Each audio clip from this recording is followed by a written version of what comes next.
श्रीमद्गुरु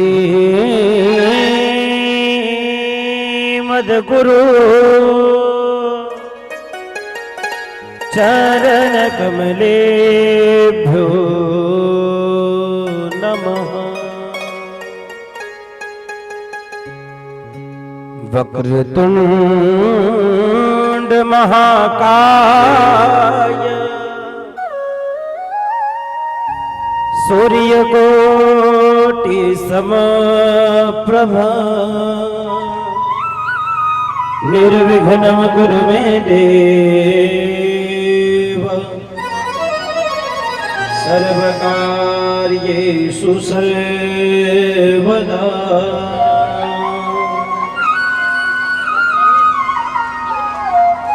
गुरुर्ब्रह्मा गुरुर्विष्णु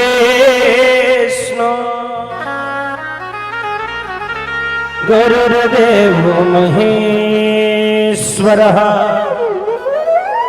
गुरुः साक्षात् परब्रह्म तस्मै श्री गुरवे नमः।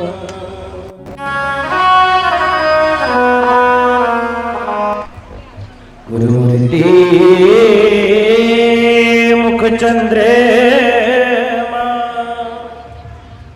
सेवक नयन विशाल अष्टप्रहर निरखत रहो श्री गुरु चरणन की ओर।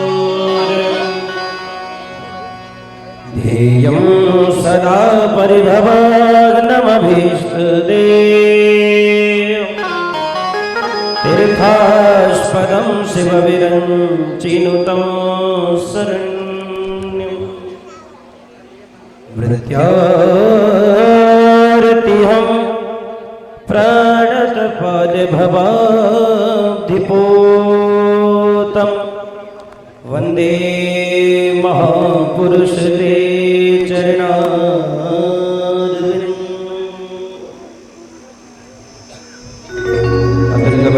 महैव शैलावदेहं धन्यवनकृशानमज्ञानिनामाग्रगण्यं सकलगुणनिधानमवानराणामधीशं रघुपतिप्रियभक्तमवादिजातं नमः।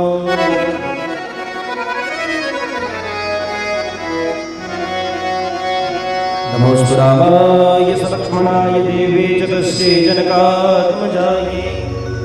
नमोऽस्तु रुद्रेन्द्रयमानिनेभ्यो नमोऽस्तु चन्द्रार्कमरुद्गणेभ्यो। जयन्ती मंगलाकाली भद्रकाली कपालिनी दुर्गा क्षमा शिवा धात्री स्वाहा स्वधा नमोऽस्तु ते। देहि सौभाग्यमारोग्यं देहि मे परमं सुखं रूपं देहि जयं देहि यशो देहि द्विषो जहि। नारायण नमस्कृत्यं नरं चैव नरोत्तमं देवीं सरस्वतीं व्यासं ततो जयमुदीरयेत्। जय जय श्री राधारमण जय जय नवल किशोर जय गोपीचित चोर प्रभो जय जय माखन चोर।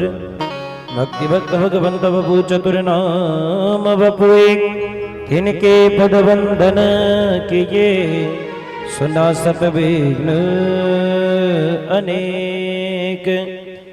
तो आइए हनुमंत विराजिए अब कथा कहो मति अनुसार प्रेम सहित गादी धरो सब्राज हो पवन कुमार। प्रेम से कहिए श्री काशी विश्वनाथ भगवान की, श्री महाकाल महाराज की जय, श्री हर सिद्धि मैया की जय, श्री सिद्धनाथ भगवान की जय, महाकाल सरकार की जय, भोलेनाथ भगवान की जय, शिव महापुराण की जय, श्री वेद व्यास जी महाराज की, श्री भाग्य बिहारी लाल की जय। श्री सच्चिदानंद भगवान की जय। अवध बिहारी लाल की जय। राजा रामचंद्र भगवान की जय। कृष्ण कन्हैया लाल की जय। अवध बिहारी लाल की श्याम सदा शिव भगवान की जय। जगदम्बिके मात की जय। बलवंत बलवंत हनुमंत लाल की जय। संत समाज की जय। देव नारायण भगवान की जय। पतित पावनी नर्मदा मैया की जय। खेड़ापति सरकार की जय। ब्रह्म समाज की जय हो। आज के आनंद की जय। सदगुरुदेव भगवान की जय। सर्वदेवमयी गौ माता की जय हो। सभी भक्त मिलकर बड़े भाव से प्रेम से भगवान नाम उच्चारण करें। हर हर महादेव हर हर महादेव हर हर महादेव।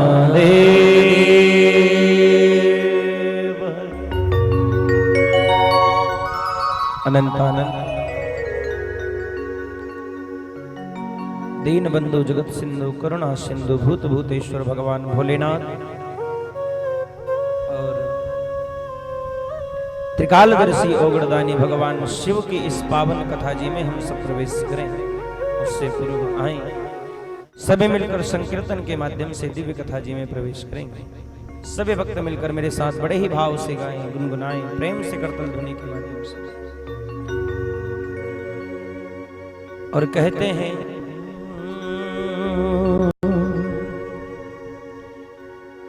यह मंत्र बड़ा मंगलकारी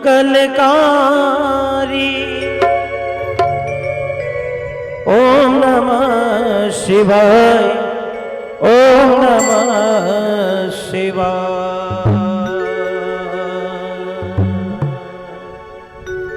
आइए सभी मिलकर उस मंगलकारी मंत्र का स्मरण करते हैं और दिव्य कथा जी में प्रवेश करते हैं। जितने भी भक्त बैठे सभी करतल ध्वनि के माध्यम से प्रेम से भगवान नाम गाएं। यह मंत्र बड़ा मंगलकारी ओम नमः शिवाय ओम नमः शिवाय। यह मंत्र बड़ा मंगलकारी ओम नमः शिवाय ओम नमः शिवाय। यह मंत्र बड़ा मंगलकारी ओम नमः शिवाय ओम नमः शिवाय। यह मंत्र बड़ा मंगलकारी ओम नमः शिवाय ओम नमः शिवाय। ओम नमः शिवाय ओम नमः शिवाय ओम नमः शिवाय ओम नमः शिवाय। ओम नमः शिवाय ओम नमः शिवाय। ओम नमः शिवाय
दुर्गा शिव की अर्चन से ऋषि शिव की अर्चन से भज नमः शिवाय ओम नमः शिवाय।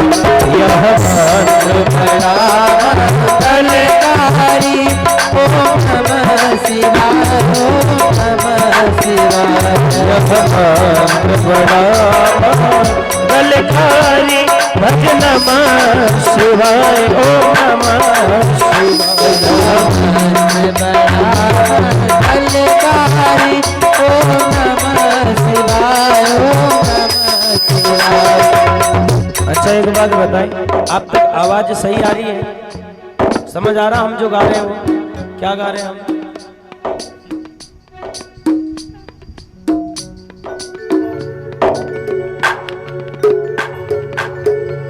आगे बाट पीछे सपाट।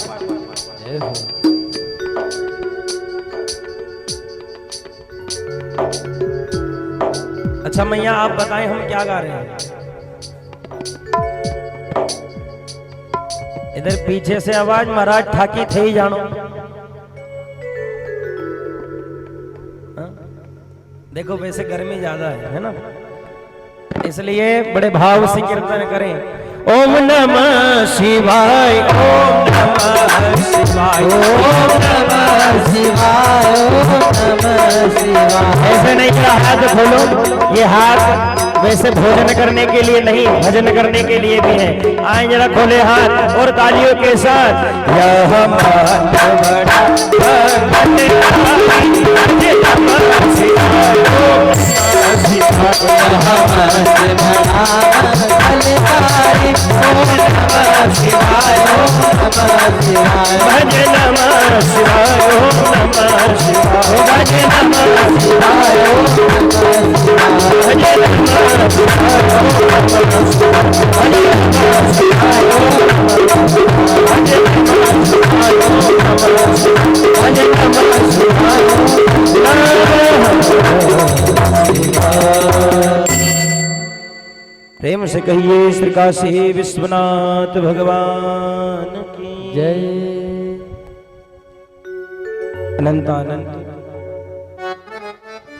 अकारण करुणावरणाले भक्तवांछा कल्पतरु शशि जटा मुकुटधारी बाघांबरधारी भगवान अवघड़दानी त्रिकालदर्शी भगवान शिव,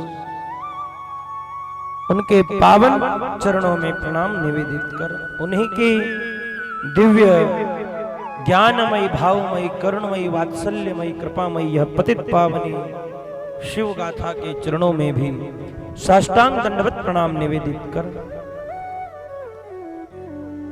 प्रातः स्मरणीय परम वंदनीय परम आराध्य परम पूज्य मेरे सदगुरुदेव महाराज एवं पूजनीय माता पिता के चरण कमलों में कोटिशः प्रणाम निवेदित कर उनसे भी प्रार्थना करूं भगवान आए दास पर आप भी अपने अपरदमय कृपा प्रदान करें। इष्ट देवता, कुल देवता, ग्राम देवता, स्थान देवता, संत समाज, ब्रह्म समाज, जहां तक भी मेरी आवाज पहुंच रही है, सभी देवी देवताओं के चरणों में साष्टांग दंडवत प्रणाम निवेदित कर उनसे भी प्रार्थना करें भगवान आए इस दिव्य कथा में पधार कर अपना दिव्य आशीष हम सब पर प्रदान करें। राम कथा हरि कथा रसिक अलवंत बलवंत श्री हनुमंत लाल जी महाराज के चरणों में भी साष्टांग दंडवत प्रणाम निवेदित कर उनसे भी प्रार्थना करूं भगवान आए आप भी दास पर अपनी दिव्यमय कृपा प्रदान करें और दास ने जो गादी पधराई है उस पर विद्यमान होकर सभी भक्तों को दिव्य कथा गंगा कर स्वादन कराएं। परमपिता परमात्मा भगवान शंकर की इस पावन शिवमय गाथा में पधारे आप सभी वैष्णव भक्त, श्रद्धाजनक माताएं बहनें, आप सभी के मंत्र दे में बैठे उस परमपिता परमात्मा के चरणों में भी साष्टांग दंडवत प्रणाम निवेदित कर आप सभी को भी इस व्यासपीठ के माध्यम से आज प्रारंभिक प्रथम दिवस का सादर जय श्री कृष्ण जय श्री सीताराम। एक बार सभी मिलकर बोले हर हर महादेव। जो छाव में बैठे हैं बढ़िया रोड के उस पार भैया, आप भी जरा बोले प्रेम से हर हर महादेव। देखो आज तो प्रारंभिक प्रथम दिवस है, सो विलंब भी काफी हो गया है। कहते हो ये वही जो श्री राम रचि राखा, भैया होगा वही जो राम जी चाहेंगे। हमारे चाहने से, हमारे सोचने से, हमारे विचार करने से दुनिया में कुछ होता नहीं है। होगा वही जो भगवान चाहेंगे। कर वही जो तू चाहता है, पर होगा वही जो वो चाहे।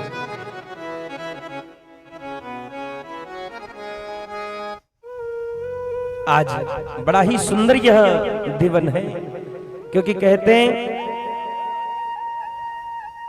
कि अनन्यास चिंतयन्तो माम ये जनाः पर्युपासते तेषां नियुक्ताभियुक्तानां योगक्षेमं वहाम्यहम्।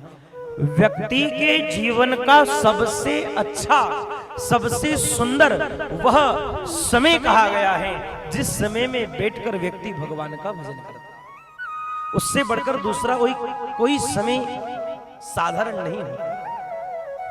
और बड़ा सौभाग्य है कि आज पुनः एक वर्ष बाद यह द्वितीय वर्ष में आप सबके बीच हम कथा कहने पधारे।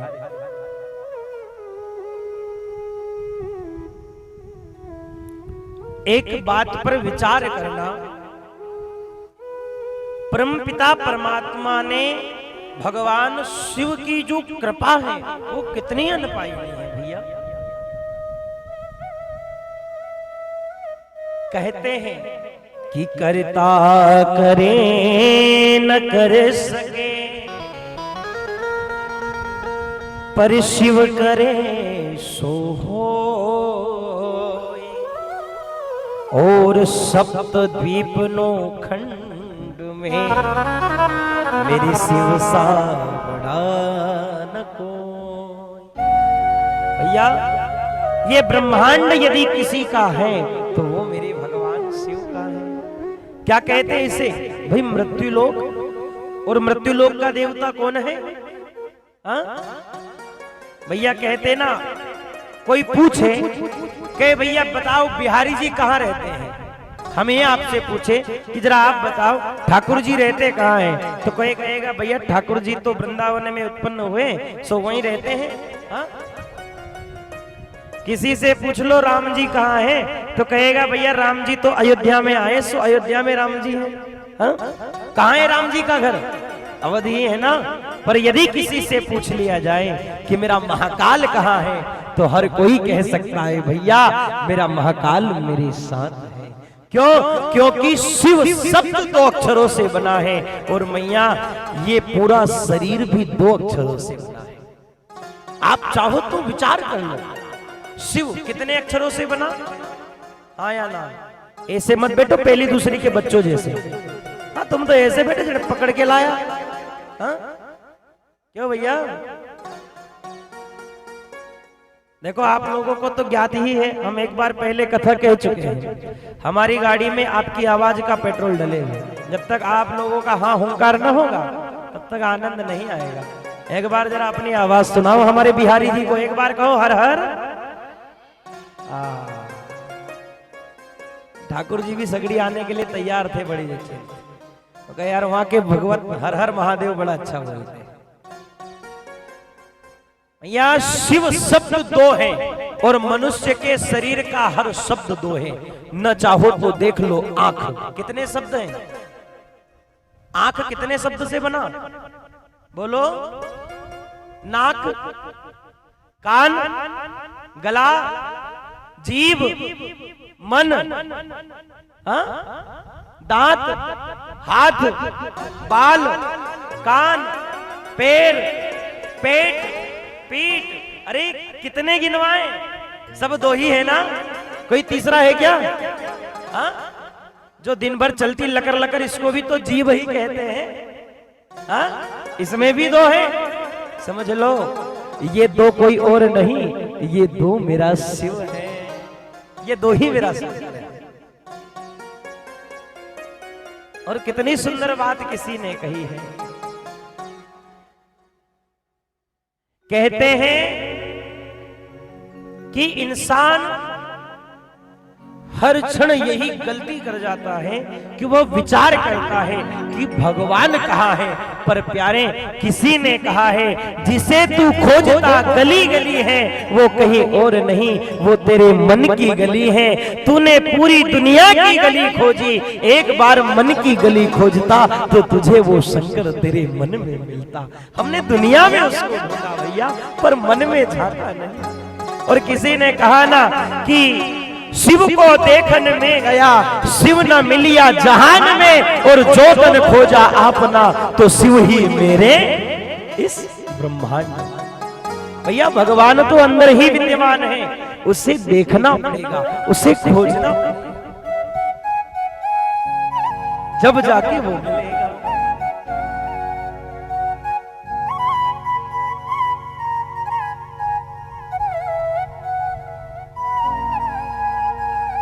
और कहते हैं, देखो एक बात पर जरा विचार करना, परमात्मा ने ये दुनिया बनाई।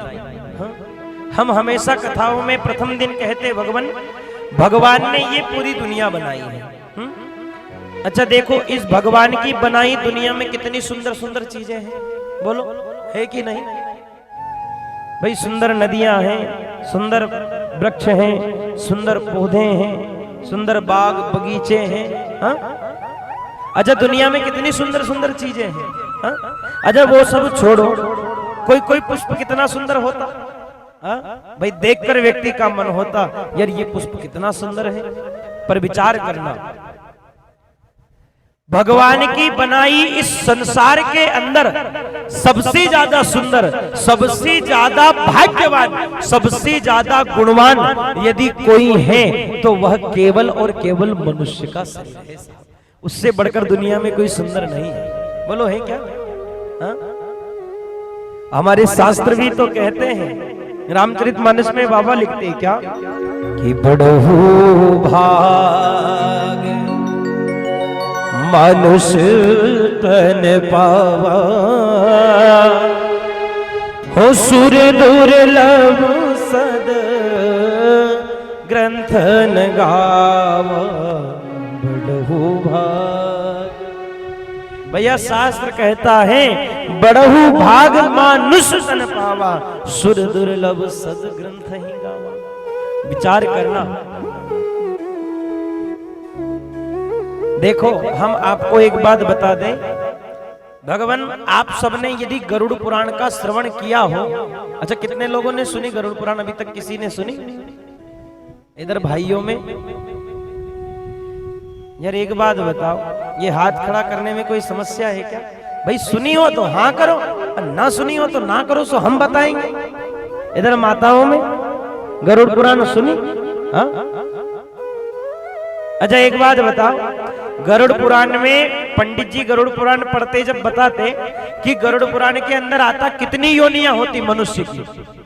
मनुष्य की एक योनि होती, पर ये आत्मा कितनी योनियों में भटकती? तो कहते 84 लाख योनियां। कितनी योनियां? हाँ, अब एक विचार करना, 84 लाख योनियां होती, जिन 84 लाख योनियों के अंदर एक योनि होती मनुष्य की, बाकी कोई दूसरी योनि मनुष्य की नहीं होती। कभी कोई कीट, कोई पतंग, कोई मच्छर, कोई कीड़ा, कोई मकोड़ा, कोई जानवर, कोई पशु, कोई पक्षी। हाँ? अगर विचार करना, हम अगर जोड़ने बैठे ना तो भगवान ज्यादा से ज्यादा 100 नाम हम बैठ सकते एक साथ, और वो भी कापी पेन लेके बैठे तो 100 नाम लिख सकते। बोलो लिख सकते ना? इससे ज्यादा भाई अगर किसी से पूछ लो कि तुम 84 योनियों के नाम बताओ तो आदमी 10-20 के बाद ही सोचने लग जाए। हाँ या ना? हाँ? विचार करना, जब हम 10-20 का नाम नहीं जानते उससे ज्यादा, तो उतनी योनियां भोगेंगे कब? हाँ? भैया ये मनुष्य जीवन ही एक ऐसा जीवन है जिसे पाकर व्यक्ति कभी अन्य योनि में नहीं जाता। इस जीवन को पाकर यदि व्यक्ति चाहे तो भगवान के धाम जा सकता है। कैसे? तो किसी ने कहा कि सुनो सत्संग की महिमा, हो करो भक्ति प्रभु जी की। सुनो सत्संग की महिमा और करो भक्ति प्रभु जी की। क्यों करो? ये सत्संग क्या है? तो हम कहें सत्संग भगवान एक सरोवर है। जो कथा का पांडाल होता ना, ये कथा का पांडाल एक सरोवर होता है। और इस सरोवर के अंदर आप चाहो तो अपने पाप धो सकते हो, आप चाहो तो अपने कुकर्म को मिटा सकते हो। जैसे किसी व्यक्ति का मन हो, भोजन की थाली तो सामने है, अब वो पेट भर के खाएं या न खाएं ये उस पर निर्भर करता है। उसी तरह ये सत्संग है। और किसी संत ने कहा है, हो बहे सत्संग का दरिया, नहा लो जिसका जी चाहे, करो हिम्मत लगा डुबकी, ओ करो हिम्मत लगा डुबकी, नहा लो जिसका जी चाहे। भैया ये सत्संग का दरिया बह रहा है। और कितने दिन बहेगा? हाँ, कितने दिन? अरे 7 कहाँ, आज का दिन तो निकल गया, अब बचे 6 दिन हैं। और इन 6 दिन में यदि चाहो तो खूब डुबकी लगाओ। क्यों? क्या है इसमें? इसमें डुबकी लगाने पर क्या मिलेगा? तो कहते हैं हजारों रत्न है इसमें, बड़े से एक बड़े आला, उठा लो जो जी चाहे। भैया जैसे समुद्र में सोना होता है, यदि व्यक्ति चाहे तो खोजकर निकाल सकता है, उसी प्रकार सत्संग के इस दरिया के अंदर भी हजारों प्रकार का स्वर्ण भरा है। आप चाहो तो निकाल लो। बड़ा सुंदर भाव है। आए जरा तालियों के साथ। हो बहे सत्संग का दरिया, बहे सत्संग का दरिया, नहा लो जिसका जी चाहे, बहे सत्संग का दरिया, नहा लो जिसका जी चाहे, बहे सत्संग का दरिया, बहे सत्संग का दरिया, नहा लो जिसका जी चाहे, बहे सत्संग का दरिया, नहा लो जिसका जी चाहे, करो हिम्मत लगा डुबकी, करो हिम्मत लगा डुबकी, करो हिम्मत लगा डुबकी, करो हिम्मत लगा डुबकी, नहा लो जिसका जी चाहे, ओ जिसका जी चाहे। जय हो।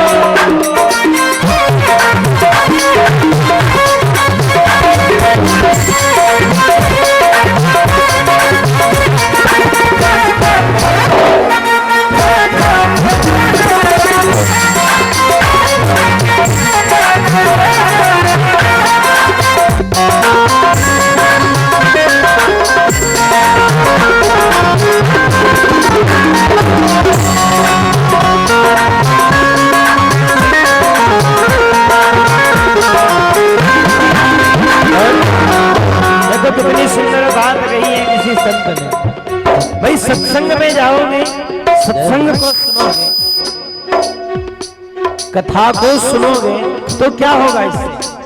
तो कितनी सुंदर बात एक संत कहता है, क्या? मिटे संसार चक्कर, लगे नहीं मौत का भी डर, मिटे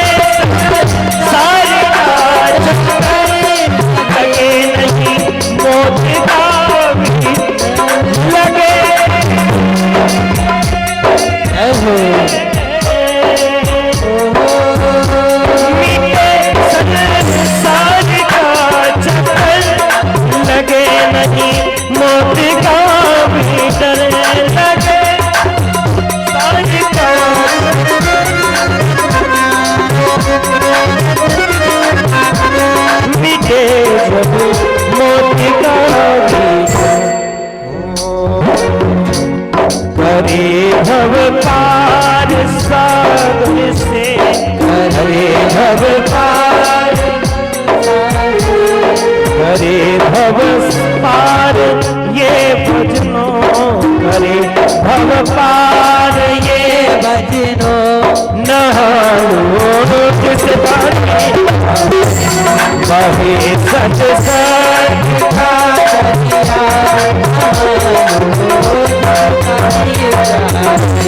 बहे सत्संग का दरिया, नहालो जिसका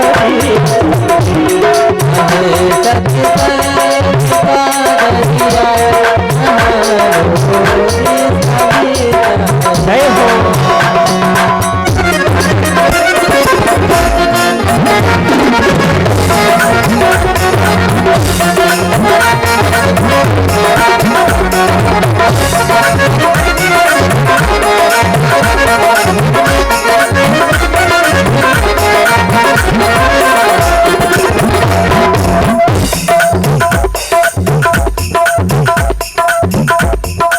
और देखो सत्संग की एक और बड़ी अच्छी सुविधा है।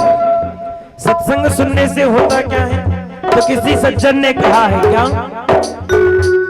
बनाने चोर से साधु मिटावे दुष्टता मन की, बनाने चोर से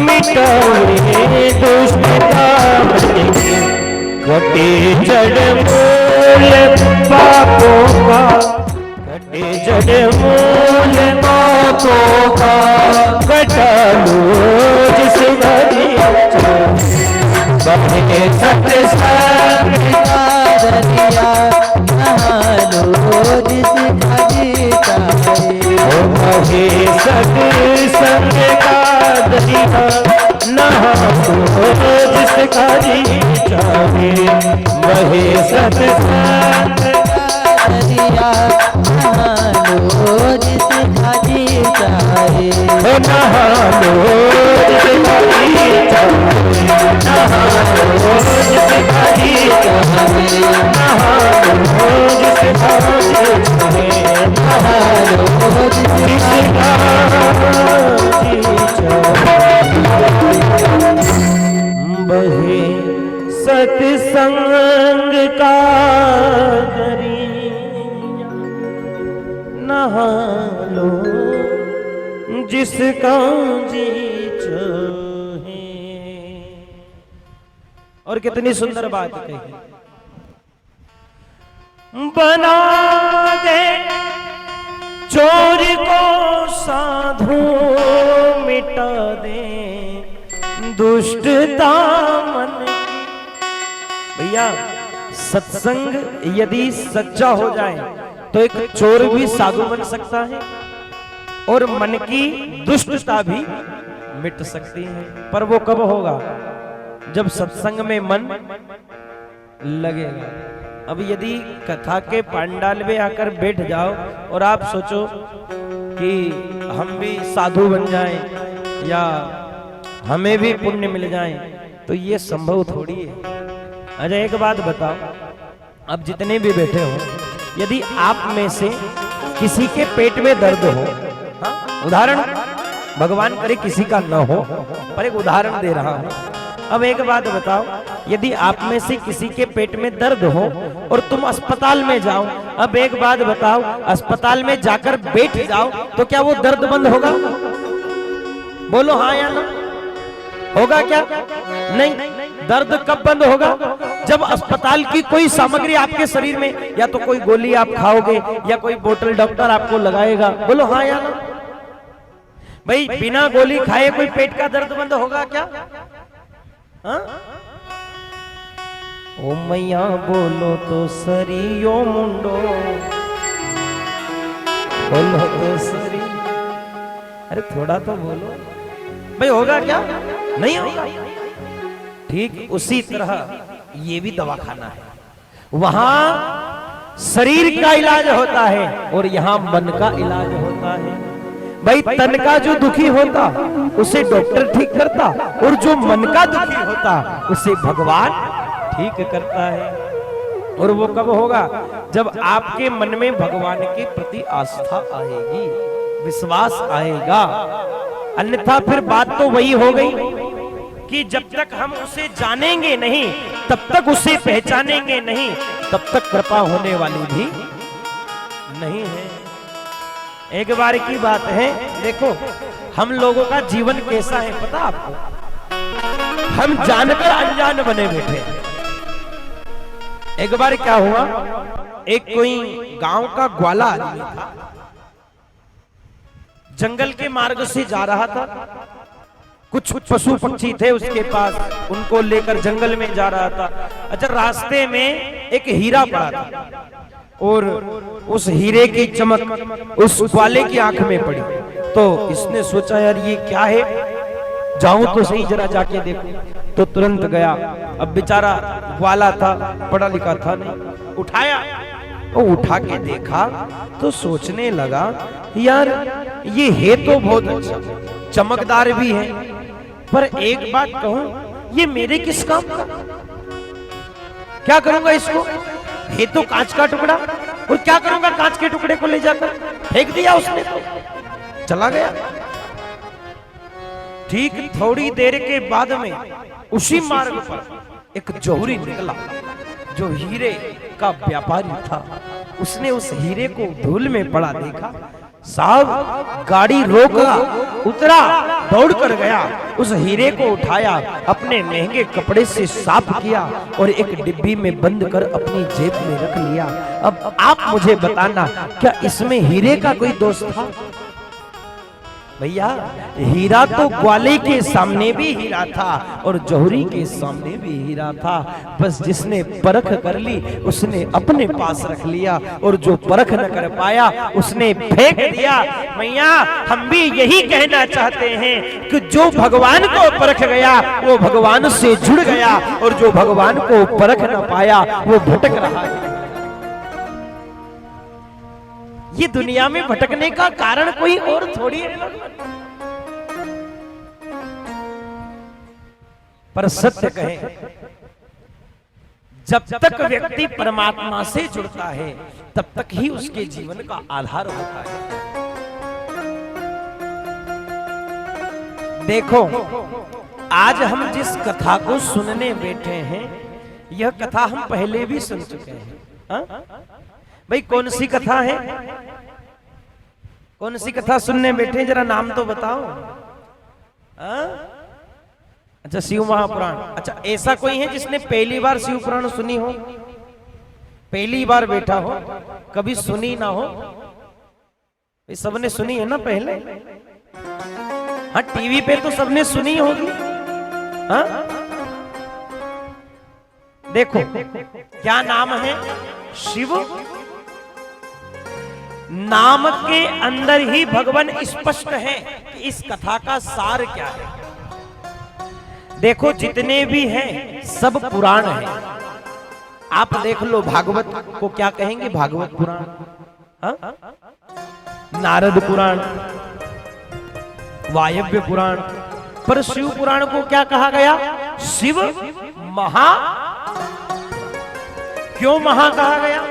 कारण क्या है महा कहने का? क्योंकि भैया ये कथा कोई छोटी नहीं, ये कथा महा है, और जो बड़ा होता उसी के सामने महापुराण लगता है। देखो शिव महापुराण की कथा में विशेषतः भगवान 24,000 श्लोक है। कितने श्लोक है?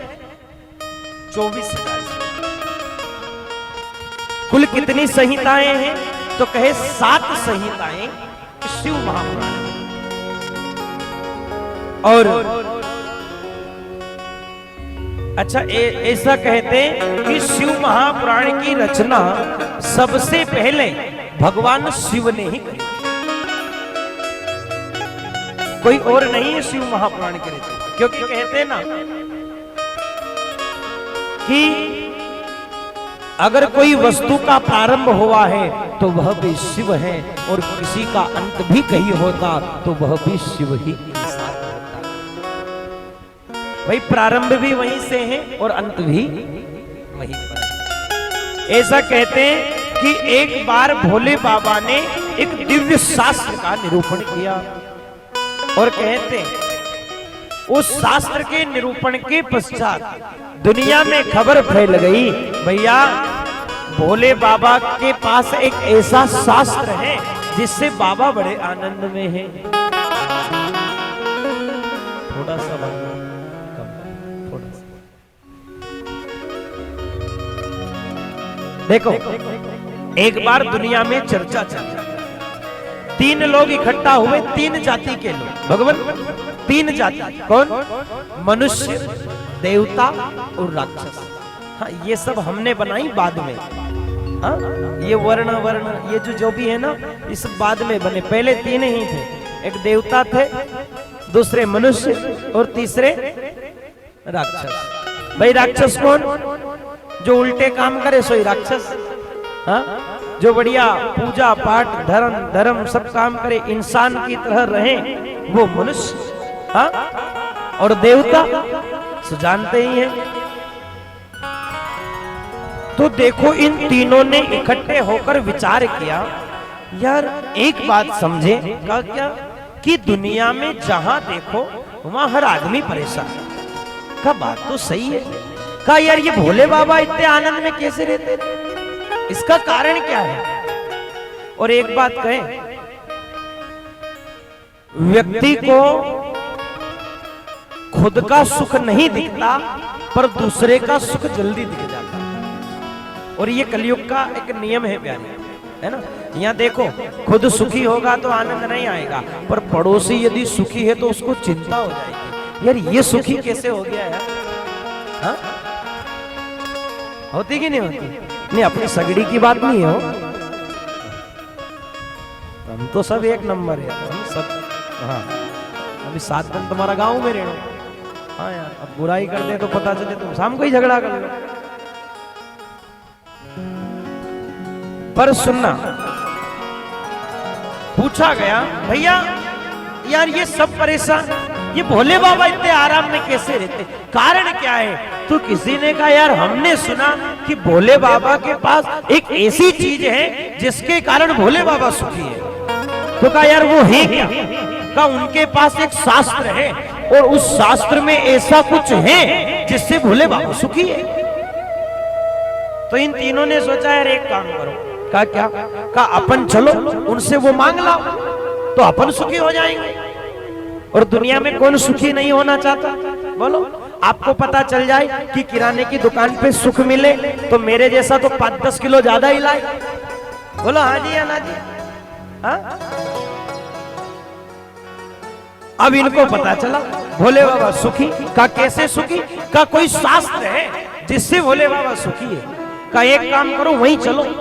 अब पहुंच गए तीनों। कौन है? तो कहे देवता, मनुष्य और राक्षस। बाबा के पास गए। कैलाश पर्वत पर भगवान शिव बैठे हैं। जाकर कहा, बाबा हे भोलेनाथ कृपा करिए। बाबा समाधि में बैठे थे, नेत्र खोले और तीनों को देखा। बाबा कहने लगे, अरे आज तो लगता है कैलाश धन्य हो गया जो एक साथ में तीनों आ गए। भाई कौन तीनों? मनुष्य, देवता, राक्षस। ये तीनों कभी एक साथ रह ही नहीं सकते। पर एक बात कहूं, जब बात कुछ अपनेपन की आए ना तो तीनों साथ में हो जाए। हाँ। अच्छा बुरा ना मानो तो एक प्रैक्टिकल बता दो। ये तीनों घर में भी होते हैं, मनुष्य, देवता, राक्षस।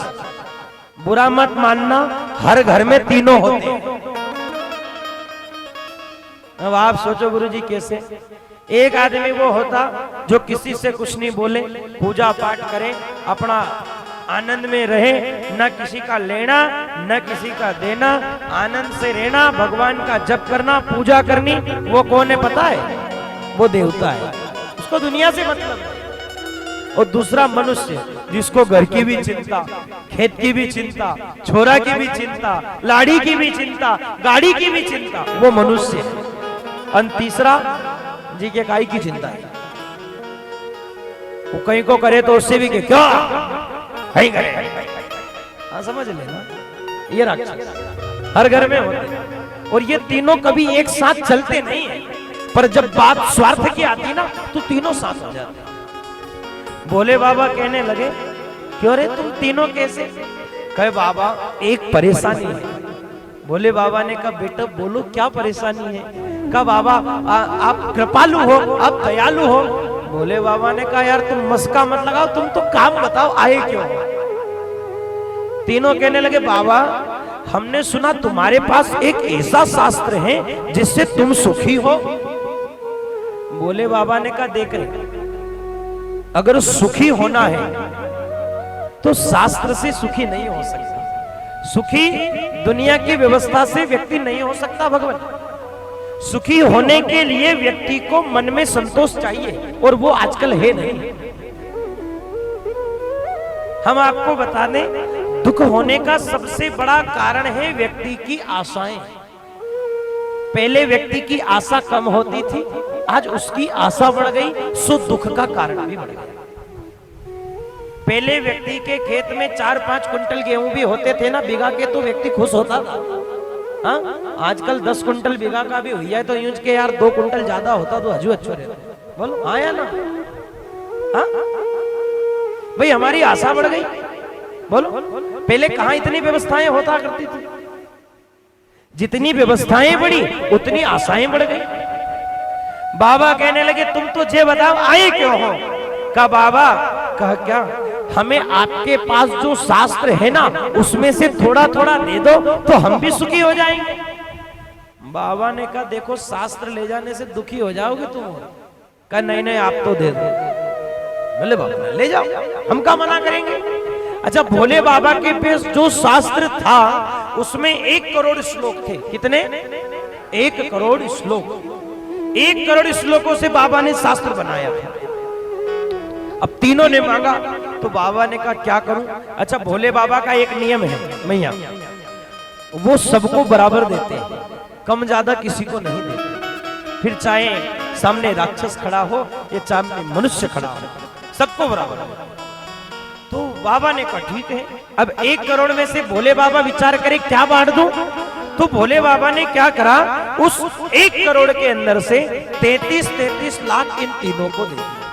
अब भोले बाबा के पास कितने बचे भाई? 99 लाख तो बढ़ गए, बचा 1 लाख। भोले बाबा ने कहा जाओ आनंद में रहना, चले गए। अब तीनों हंस रहे बढ़िया आनंद से, और मन में सोचे देखो रे अब हम सुखी रहेंगे। कहा क्यों? उनने कहा अभी तक भोले बाबा के पास ज्यादा था, अब अपने पास माल ज्यादा है। भाई 1 लाख कम होता 33 लाख ज्यादा होता। बोलो हाँ या ना? भाई माल अपने पास ज्यादा है। अब तीनों रास्ते चलते आए, इतने में नारद जी मिल गए। नारद जी ने कहा बेटा अरे बहुत हंस रहे हो, बात क्या है, कहां से आ रहे हो? कहे नारद जी देखो अब हमारे पास शास्त्र रूपी माल ज्यादा है, 33 लाख तीनों के पास है, भोले बाबा के पास 1 लाख। सुन लो अब सुखी हम रहेंगे, बाबा नहीं रहेंगे। नारद जी कहने लगे बेटा एक बात बोलूं? कहे क्या? उनने कहा देख जो चालन का था नहीं 33 लाख, भोले बाबा ने वही तुम्हारे दिया है। जो मेन था 1 लाख वो क्यों रखा उनने? समझे नहीं तुम? तीनों की बुद्धि घूम गई। ने कहा यार बात तो काम की है, क्या करें? कहना कि फिर चलो। फिर दौड़े तीनों, बाबा कृपा करो। भोले बाबा ने कहा अभी गए ना फिर आ गए। कहा बाबा एक काम करो। कहा क्या? देखो तुम्हारे पास ना तो रहने का घर है, भाई जंगल में रहते हो पहाड़ी के ऊपर, ये 1 लाख को भी क्या करोगे? तो कहा तुम क्या चाहते हो? कहा इसमें से भी थोड़ा दे दो। तो भोले बाबा ने भी सोचा यार बात तो सही है, इतनों का मैं करूंगा क्या, और बांट देता हूं। तो भोले बाबा ने उस 1 लाख के अंदर से भी फिर 33 हजार बांट कर 99,000 बांट दिए और 1,000 भोले बाबा ने रखा। का अब खुश रहना। फिर रास्ते में आए, नारद जी मिले, क्या हुआ? उनने कहा अब तो 1 करोड़ में से 1,000 बचाया। नारद जी ने कहा मारे लगे काम का वही 1,000 ही था जो तुम छोड़ाए। अब इन तीनों ने सोचा क्या करें। अच्छा, तीनों की आदत मांगने की। इन तीनों का पेट कभी भरता नहीं है। हाँ बोलो, देवता कभी पेट भरता क्या? 2-4 दिन अगरबत्ती लगाओ ने, अगर 2-4 दिन बंद कर दो तो लोग भी कहने कि देवता नाराज होगा। भाई कुल का भेरू जी 4-5 दिन अगरबत्ती लगे न, अगर 2-4 दिन अगरबत्ती बंद कर दी तो कई का के आवे तो फिर भी कहते थन मारे अगरबत्ती लगाना बंद कर दियो। बोलो हाँ या ना? हाँ भाई देवता भी भाई वैसे ही मनुष्य सुबह खाए, शाम को भी खाए और सुबह फिर भूखे के भूखे। बोलो रात को कितना ही पेट भर के खा लो, सुबह भूख लगती कि नहीं? हाँ या ना? भाई वो भी भूखे। और वैसे ही राक्षस कितना ही दे दो उनका पेट कभी भरता नहीं। इनने सोचा फिर मांगने चलो। अब फिर पहुंच गए भोले बाबा के पास। अब भोले बाबा को आवाज लगाई, हे दयालु कृपा कीजिए। भोले बाबा ने कहा अब क्या चाहिए? कहा बाबा। कहा क्या? अरे एक काम करो ना। कहा क्या? अरे तुम 1,000 को क्या करोगे? अच्छा, अब मीठी बातें करने लगे। बाबा ने कहा क्या करेंगे? कहा सुनो, अरे एक काम करो उसमें से भी हमको दे दो। बाबा ने कहा ठीक है भैया ले जाओ, मैंने मना कब करा? बोले बाबा ने 1,000 में से 300 बांट दिए, 100 बचाए। पर कहते ना इतने भूखे तीनों थे कि नारद जी के कहने पर 100 मांगने भी आए, बाबा ने फिर भी मना नहीं करा। अरे 100 में से भी फिर 33 बांट दिए। अब तो 1 करोड़ से 1 श्लोक भोले बाबा ने बचाया और तीनों को कह दिया अब प्रसन्न रहना। पर कहते एक छोड़ने के बाद भी गए ना तो फिर आनंद में थे। पर फिर कोई दिन आया कि देखा कि यार इतना अपने पास है फिर भी अपन दुखी और भोले बाबा सुखी। कारण क्या है? नारद जी ने कहा सुन लो, अब मुझे लगता है कि काम का तो वो 1 श्लोक था जो तुम छोड़ आए। फिर पहुंचे बाबा। भोले बाबा ने कहा तुमने हद कर दिया। भाई मैं देने से मना नहीं करूं, तुम मांगने वाले भी हद कर रहे हो। 1 करोड़ थे, अब 1 बचा, उसमें भी मांगने आ गए। तो कहने लगे बाबा आप क्या करोगे? अच्छा, भोले बाबा ने सोचा यार बात तो इनकी भी सही है, ये 1 को भी कौन अवेरता फिरेगा। अच्छा, भोले बाबा ने सोचा मैं बांट तो दूं पर बांटू कैसे? एक समस्या है। कहा क्या? मेरा नियम है मैं सबको बराबर देता हूं, अब बचा 1 है और लेने वाले 3 हो, दूं किसको? अब तीनों खड़े। भोले बाबा ने विचार करा। अच्छा देखो, जो 1 श्लोक था ना, उस 1 श्लोक के अंदर 32 अक्षर थे। कितने अक्षर थे? 32। और भगवान अनुष्टुप छंद के श्लोक में 32 अक्षर होते हैं। तो भोले बाबा ने क्या करा, उस 1 श्लोक के अंदर से भी 10-10 तीनों को दे दिए। अब 2 अक्षर बचाए और कहा जाओ रे अब प्रसन्न रहना, अब खुश रह लेना। ये है भोले बाबा। देने पे आए तो फिर सोचते भी नहीं। कितना था? 1 करोड़। विचार करो, अब केवल 2 शब्द बचाए, सब बांट दिए। पर थोड़े दिन हुए और फिर ये लोग परेशान। भोले बाबा आनंद में।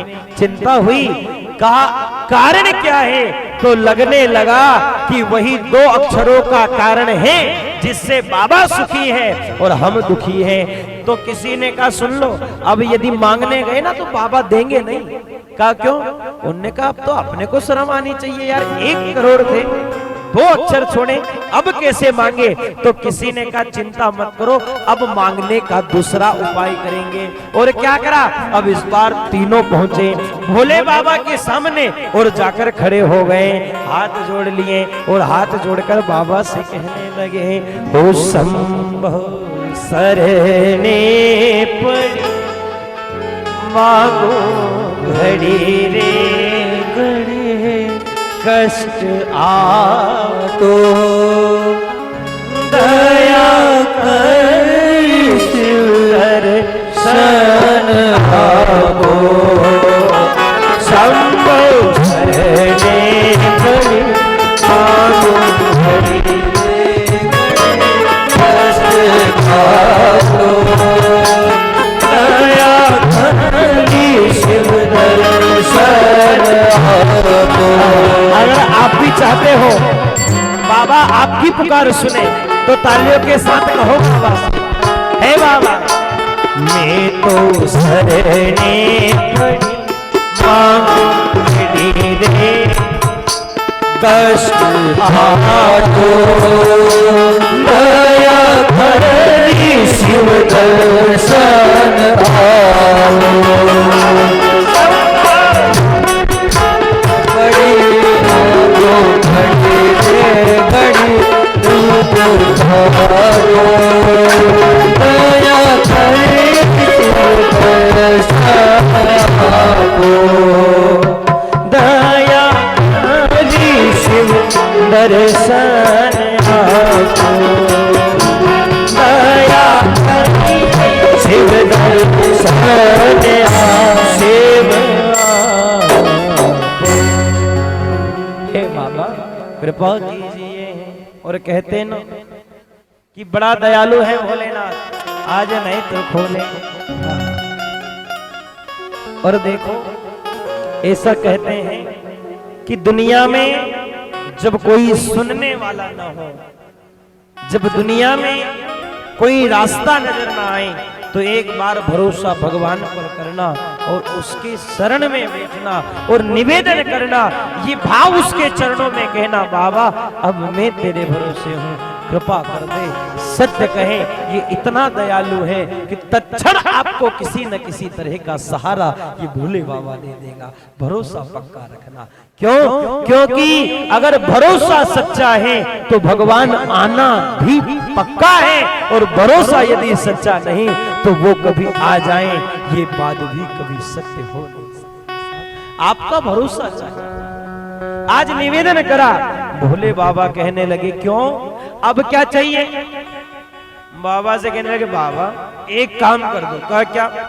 देखो तो कहना तो नहीं चाहते थे पर एक बात कहें। कहा क्या? उन्होंने कहा तुमने सब दे दिए फिर भी हम दुखी, तुम सुखी क्यों हो? बाबा कहने लगे मैं नहीं बता सकता। कहा बाबा वो दो है वो भी दे दो। भोले बाबा खड़े हो गए आसन से। कहा तुमने हद कर दिया भाई, मैं दे रहा हूं तुम मानते ही नहीं हो। और सुन लो, सब दे सकता हूं पर ये दो नहीं दे सकता हूं।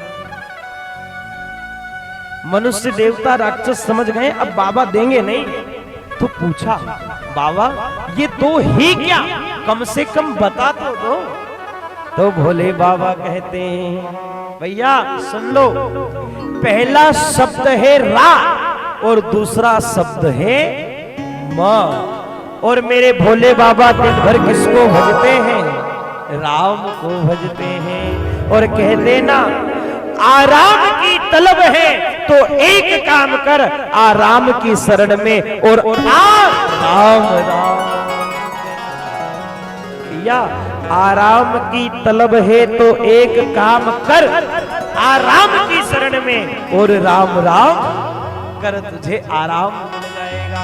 और आराम यदि कोई देगा तो वो केवल राम दे सकता है। और भोले बाबा दिन रात किसको भजते हैं? भाई राम जी का ही तो ध्यान करते हैं। और कोई सज्जन तो कहता है कि भोले बाबा कभी कभी मतवाले जोगी बनते और मतवाले जोगी बनकर जंगलों में घूमते हैं और दुनिया में कहते हैं ओ राम नाम के हीरे मोती मैं बिखराऊं गली गली, ओ ले लो रे कोई राम शोर मचाऊं।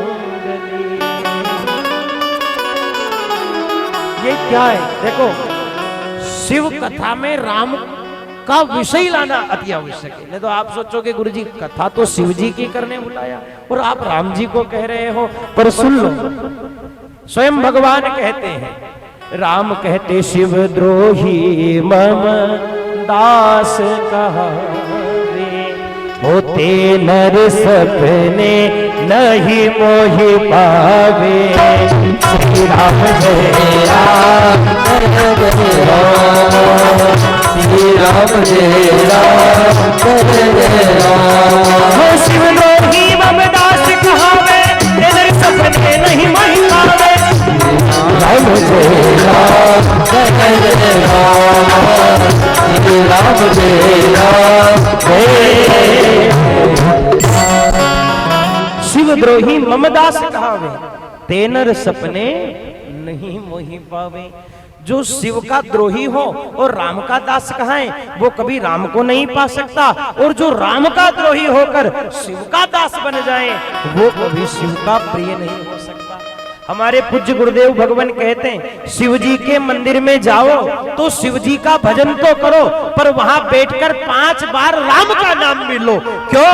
क्योंकि जितना पुण्य शिव कहने से शिव मंदिर में नहीं मिलेगा, उतना पुण्य राम कहने से शिव के मंदिर में। ये ध्यान। और कहते ना, बाबा ने कह दिया ये 2 दूंगा नहीं, और सुन लो ये 2 ही शब्द ऐसे हैं जो जीवन में सुख देते हैं। कहा कैसे देते? तो किसी संत ने कितना सुंदर मत दिया भैया, भोले बाबा ने अपने पास राम को रखा, इसलिए वो आराम में रहते हैं, और हमने उल्टा कर दिया। अच्छा एक बात बताओ, राम नाम जो है भोले बाबा ने उसको कहां पे रखा? अपने मन में रखा, हा? और गले में क्या रखा? भाई भोले बाबा ने समुद्र मंथन में विष पिया ना, तो कहां रखा उसको? गले में। भाई गले में क्या है? विष, और हृदय में राम है। अब एक बार जरा दोनों को जोड़ना तो, विष विष क्या है? विष। हाँ, बाबा कहते सुन लो रे दुनिया के लोगों, विष को गले में रखा और राम को हृदय में रखा, इसलिए मैं विश्राम में रहता हूं। और तुमने उल्टा कर दिया। दुनिया में लोगों ने क्या करा पता? राम को तो गले में रख लिया और विष को पेट में रख लिया। अब ना मानो तो प्रैक्टिकल देख लो, कोई भी गली में निकले और कोई मैया मिले तो तुरंत बोले मासी राम राम, तो पेट में के डोकरी अभी तक जीवे। यही तो है भैया, मुंह में तो राम का नाम है, ऊपर से तो सब मीठा बोले, पर पेट में सबके विष भरा हुआ है। सुन लो, ये विष कल्याण नहीं करेगा, कल्याण तो मेरे शिव का नाम करेगा। और कहते ना कि क्या उसका वर्णन मैं करूं, उसकी तो दुनिया है, और क्या मैं उसकी महिमा गाऊं, ये वाणी भी उसकी, ये वाणी भी उसकी। इसलिए तो कहते वो सोमवार तेरो है, मंगलवार तेरो है, लो संभालो भोले जी परिवार। भैया किसका है ये परिवार? अच्छा कौन कौन मानता है? अच्छा हम घर परिवार की बात नहीं करते हो, हम हमारे इस परिवार की, ये हाथ हमारा परिवार, ये आंख हमारा परिवार, ये कान हमारा परिवार, ये जिह्वा हमारा परिवार, और ये पैर हमारा परिवार है। और हम कहें इस परिवार को भगवान के भरोसे छोड़ दो। कौन से? अरे शिव के भरोसे छोड़ दो। क्यों? अगर उसके भरोसे छोड़ा तो ये परिवार कभी इधर उधर भटकेगा नहीं, और यदि उसके भरोसे रहा तो भव सागर पार हो जाओगे, ये बात भी तो पक्की है। इसलिए आज समय मिला तो उस बाबा से कहो, हो तू ही मेरी नाव का माझी, तू ही पतवार है, और ओ भोले तेरे भरोसे मेरा परिवार है। कौन सा परिवार? हमने अभी कहा हो, नहीं तो तुम कह देना मेरी मम्मी तुम्हारे भरोसे नहीं, मेरा पापा तुम्हारे भरोसे। नहीं, अपन तो अपना ही इस शरीर का कल्याण करो, और ऐसे नहीं होगा। जरा खोलो दोनों हाथ, और जो भोले बाबा पर भरोसा करता वही तालियों के साथ। ओ भोले तेरे भरोसा मेरा भोले तेरे भरोसे भोले तेरे भरोसे मेरा परिवार है, बोल तेरे भरोसे मेरा परिवार है। तू ही मेरी जान समाधि, तू ही मेरी जान समाधि, तू ही परिवार है। बाबा तेरे भरोसे मेरा परिवार है, बाबा तेरे भरोसे मेरा परिवार है। जिसका परिवार भोले के बोल हाथ से ताली सेवा करते जाए हो।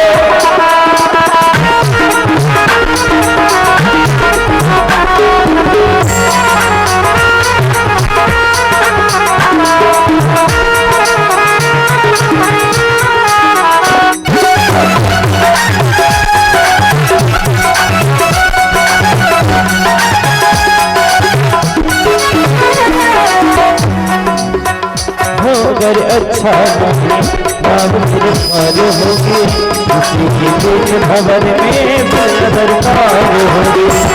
अगर अच्छा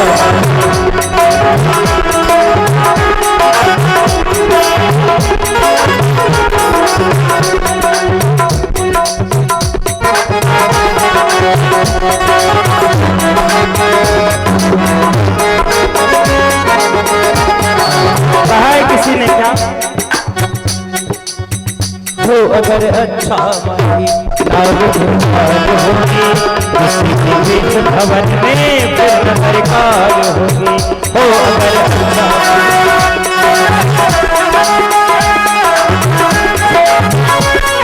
और अब तो तेरे हवाले हो, अब तो तेरे हवाले मेरा परिवार, बोल तेरे भरोसे मेरा परिवार है, बोल तेरे भरोसे मेरा परिवार है।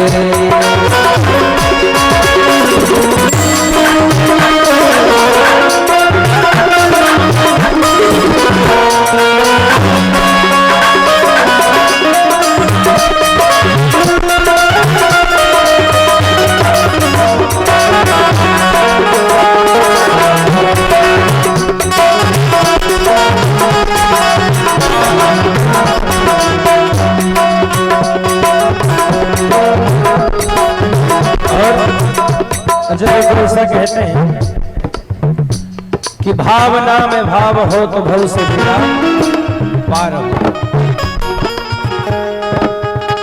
आज कहो बाबा से क्या, मुझको अपनों से बढ़कर सहारा तूने दिया है, जिंदगी भर जीने का सहारा तूने दिया है। मुझको अपनों से बढ़कर सहारा तूने दिया है, जिंदगी भर जीने का गुजारा तूने दिया है। कहता हूँ बाबा, ओ कहता हूँ बाबा मुझ पे ऐसा, बोल तेरे भरोसे मेरा परिवार है, बोल तेरे भरोसे मेरा परिवार है। बाबा तेरे भरोसे मेरा परिवार है, बाबा तेरे भरोसे मेरा परिवार है। तू ही मेरी नाम कमाठी, तू ही मेरी नाम कमाठी, तू ही पतवार, बोल तेरे भरोसे मेरा परिवार है, बोल तेरे भरोसे मेरा परिवार है। बोल तेरे भरोसे मेरा परिवार है, बोल तेरे भरोसे मेरा परिवार है, मेरा परिवार है,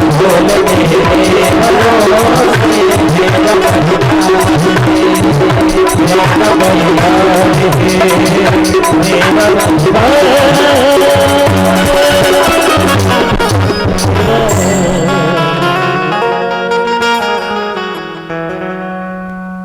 हो। तू ही मेरी नाव कमांधी,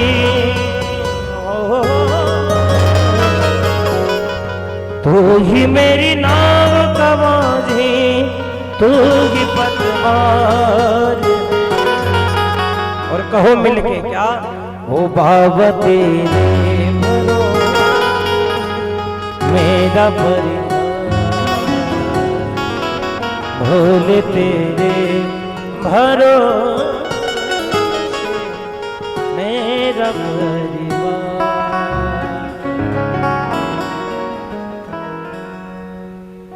सात संहिताओं का यह दिव्य शिव महापुराण का दिव्य शास्त्र बनाया गया। और कहते हैं इस शास्त्र को श्री वेदव्यास जी के द्वारा लिखा गया। कहा इसका विस्तार कैसे हुआ, किस तरह शिव महापुराण का प्रचलन हुआ। तो कहते एकदा नैमिषारण्य ऋषया शौनकादया प्रप्रच्छुर मुनया सर्वे सूतं पौराणिकं खलु। एक समय की बात है कि सारे संत महात्माएं एक जगह इकट्ठे हो गए और एक जगह इकट्ठे होकर सारे संतों ने जाकर आज सत्संग की इच्छा को जताया। कहते एक दो नहीं, ऐसा मत आता है भगवान कि 88,000 महात्मा आए। कितने महात्मा? 88,000। और उन्होंने सोचा कि हमें सत्संग करना है, सो हम जाएं कहां?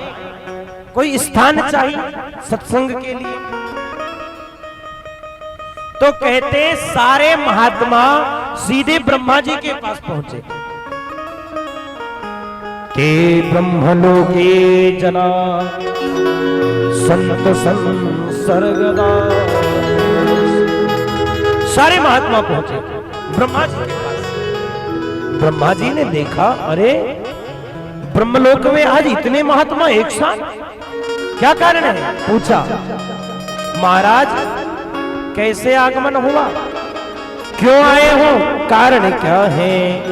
तो देखो उसी समय सारे महात्माओं ने कहा महाराज हमें सत्संग की इच्छा है। और सुनो हमें कौन सत्संग सुनाएगा? तो कहा तुम्हें सूत जी सत्संग सुनाएंगे। अब ध्यान देना मैया, देखो शिव महापुराण की कथा यहां से प्रारंभ होती है।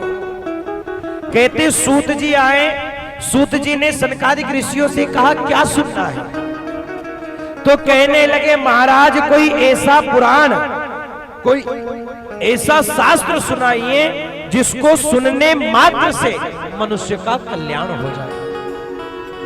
तो सूत जी महाराज कहते हैं कि भैया ऐसा पुराण तो केवल और केवल शिव महापुराण ही है जो श्रवण मात्र से कल्याण कर देगा।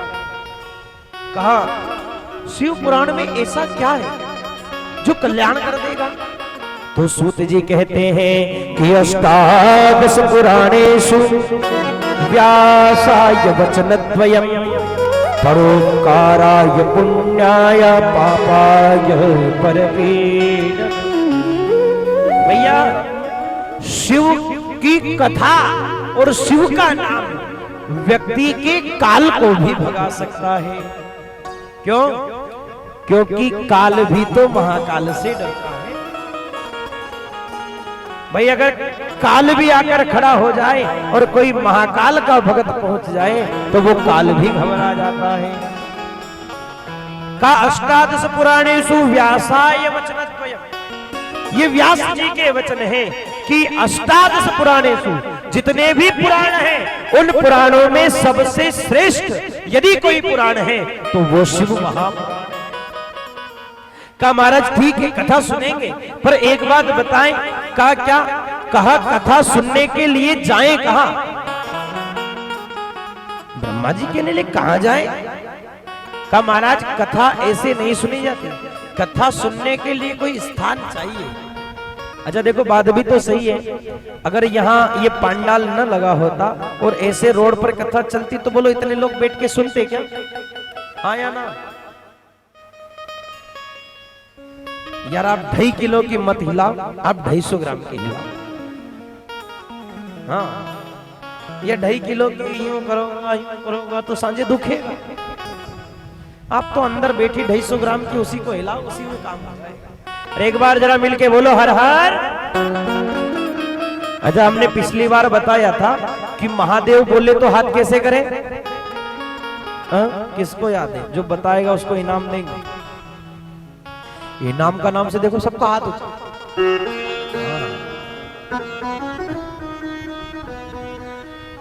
अरे महादेव जब कहे तो हाथ एकदम सीधे हो और बाबा से कहो बाबा महा कितना देव, थोड़ा मत देना। अब देखना हो घर गाड़ी बंगला मत मांग लेना।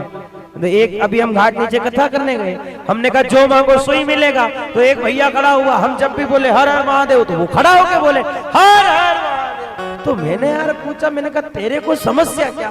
तू जब भी कहीं जब खड़ा होके बोले, उन्हें कहा मारो ब्याह नहीं हुई। हाँ तो देखना यार तुम, हाँ हम तो कहें भाई मांगना तो किस लिए?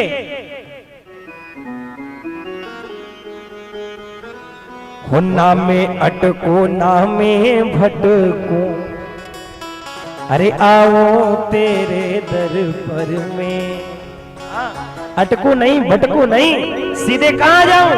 तेरे दर पर आ जाऊं, ऐसी कृपा। वही मांगना, आने तो तुम घर छोरा मांगने लग जाओ। है एक बार मिलकर कहो हर हर महादेव। का बाबा अच्छा स्थान बताइए। बाबा कहते सुनो अच्छा स्थान चाहिए, कहा हाँ? तो कहते निमिष मात्रेण चक्रेण मन रूपेण ब्रह्मणा। कितनी निमिष मात्र में ब्रह्मा जी ने एक चक्र चलाया और स्थान बता दिया। अब निमिष कितना होता जानते हैं? एक पल से भी छोटा होता भगवान निमिष। हाँ, हम पलक बंद करके खोले, उसका भी जो आधा से भी आधा हिस्सा होता उसे कहते निमिष। इतने निमिष मात्र में ब्रह्मा जी ने चक्र चला दिया। कौन सा चक्र? तो कहे अपने मन रूपी चक्र को चलाया और कहा जाओ जहां जाकर ये चक्र रुक जाए, समझ लेना उससे बढ़िया कोई दूसरा स्थान कथा श्रवण के लिए नहीं है। ठीक है महाराज। सारे महात्मा निमिष चक्र के पीछे चले। निमिष चक्र क्या है आप जानते हैं? ये मन ही निमिष चक्र है। ब्रह्मा जी कहते भैया जिस स्थान पर बैठकर तुम्हारा मन लग जावे, उससे बढ़कर दूसरा कोई स्थान भगवान के भजन के लिए होता नहीं है। हाँ, जहां बैठे और मन भगवान में लग गया सो समझ लीजिए इससे अच्छा दूसरा कोई स्थान है ही नहीं तो कई लोग सोचे कि बढ़िया एसी चले ने डल्लप का गड्ढा हो तो माला करवा में मजा आए, पर मैं कह दूं मां साहब मजा वहां भी नहीं आई हो। आनंद जो भगवान के मंदिर की चौखट पर आता है वो आनंद कहीं और आता नहीं है। इसलिए तो भगत कहता है वो मिलता है सच्चा सुख केवल भगवान तुम्हारे।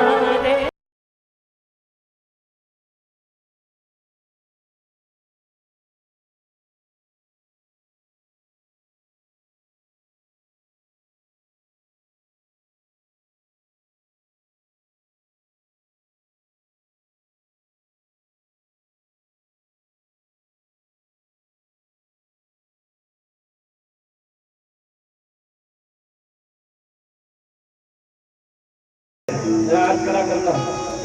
पीछे से हमारी अम्मा जी बैठे, मैया आप नहीं जाते हो? अरे हमारे तो सामने ही भोले बाबा जाते हो ना सब। इधर भैया होंगे, जाते हो? आता कि नहीं आता आनंद मंदिर में? हाँ बोलो, मंदिर में आनंद आता या जिमड़ा में? अब गुरुजी धर्म संकट में डाल दिया तुमने। मंदिर में आनंद तो आए पर जिमड़ा में गुलाब जाता है। पर सुन लो वो मिलता है सच्चा सुख के भोले तुम्हारे चरणों में। वो भोलेनाथ तुम्हारे चरणों में, दीनानाथ तुम्हारे चरणों में। सच्चा सुख के दीनानाथ तुम्हारे चरणों या अगर सच्चा सुख कहीं है तो वो मेरे प्रभु की शरण में है। और वो शरण कहाँ है तो कहे जहां बंदे तेरा मन भगवान के भजन में लग जाए, समझ ले वही भगवान के शरण है। आज सारे सरकारी कृषि कहते हैं शरण में जाकर लगते हैं और वहां श्री सूत जी महाराज आज कथा सुनाना प्रारंभ करते हैं और कहते हैं कि महादेव महादेव महादेव बेटियों वदे एकेन मुक्ति मौनोति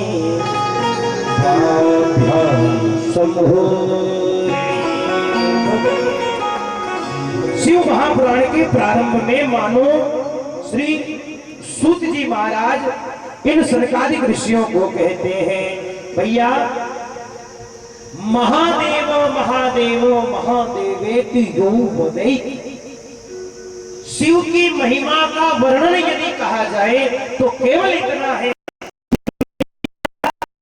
तो भाग्य से देता है, किंतु महादेव भाग्य ही बना। इसलिए कहा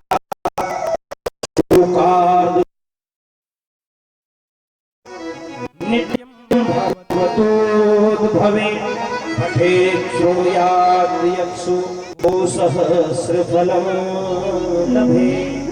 शिव महापुराण की कथा के पहले श्लोक में शिव महापुराण का महत्व लिखा और महात्म्य क्या है तो कहे श्लोकार्ध श्लोक पादम वा नित्यम भागवतो भवे। जो व्यक्ति नित्य शिव महापुराण की कथा सुनता है, पढ़ता है, या फिर शिव महापुराण की कथा का एक शब्द भी जिसके कान में रोज पढ़ता हो या एक शब्द भी रोज पढ़ता हो, गो सहस्र फलम लभे। उसे सहस्र माने 1000 गाय के पुण्य का दान का पुण्य मिलता है। अब विचार करो, एक शब्द से 1000 गैया का दान का पुण्य मिलता है।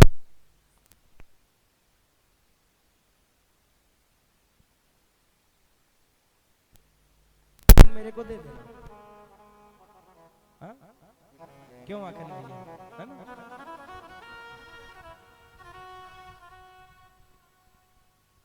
देखो एक बात कहें, दुनिया की सबसे बड़ी झूठी एक ही बात है, व्यक्ति कहता है क्या साथ में जाएगा, बोलो यही कहता ना, क्या कहता है साथ में कुछ नहीं जाएगा, पर न मानो तो देख लेना जो यूं कहनी कहीं साथे नहीं जाएगा, वो भी जिंदा में बांधी ने 10 को नोट अशोध है नहीं कि पूछो, हाँ बोलो हाँ या ना।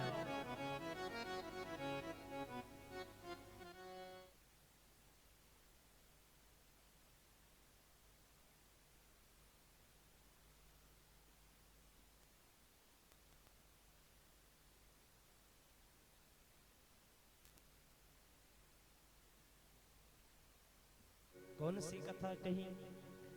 कहते देवराज नाम का एक ब्राह्मण और कहते ये देवराज जो नाम का ब्राह्मण है महाराज, ये देवराज बड़ा ही दुष्ट है। कथा आती है कि इस देवराज नाम का जो ब्राह्मण है ये इतना बड़ा दुष्ट है महाराज कि रसोई विक्रेता, रस का विक्रेता है, जाति से ब्राह्मण है, फिर भी अभद्र चीजों का पान करता है, अभद्र चीजें खाता है, अभद्र चीजों का भक्षण करता है। एक दिन क्या हुआ कि ये कहीं निकल कर जा रहा था, इसने किसी संत को देखा। अच्छा, संत को देखा तो इसने देखा कि कुछ लोग महात्मा का पूजन कर रहे थे, माला पहना रहे थे और बढ़िया माला पहना कर अच्छा लंबा दक्षिणा दी। तो इसने सोचा यार ये काम सबसे अच्छा है, बिना मेहनत के व्यक्ति के घर जाओ, बढ़िया तिलक भी लगाए, माला भी पहनाए, दक्षिणा भी देवे, हाँ? अब था तो दुष्ट, इसने क्या करा, बिना भक्ति के ये साधु का ढोंग करने लगा। और देखो हम कहें आजकल दुनिया में भोले भगत बहुत मिल जाते हैं, हाँ भगत होते नहीं है पर वो दिखावे की भक्ति करते हैं। और हम कहें भक्ति को यदि किसी ने बदनाम करा है तो ये श्रीमद् भागवत में कथा आती कि ज्ञान वैराग्य भक्ति पूरे हो जाते। नारद जी पूछते कारण क्या है, तो भक्ति कहती महाराज आजकल में बूढ़ी इसलिए हुई थी कि व्यक्ति के लिए नहीं करता, वो दिखावा करने के लिए करता है। और ये बात सत्य है साहब, दुनिया में कई बार ऐसा देखने को मिलता, कभी भगवान का नाम लेता नहीं है। जब कोई व्यक्ति अगर मंदिर जाए ना, तिलक लगाए, साबा लगाए, बढ़िया चकाचक होकर मंदिर जाए, तो कोई रास्ते में मिले तो राम ना भी करे तो भी उससे राम करे, दादा राम राम, तो वो पूछे क्यों रे कहां मंदिर जा रही हो। सुन लो, यही भक्ति में पाखंड है। हमने कई लोगों को देखा, अगर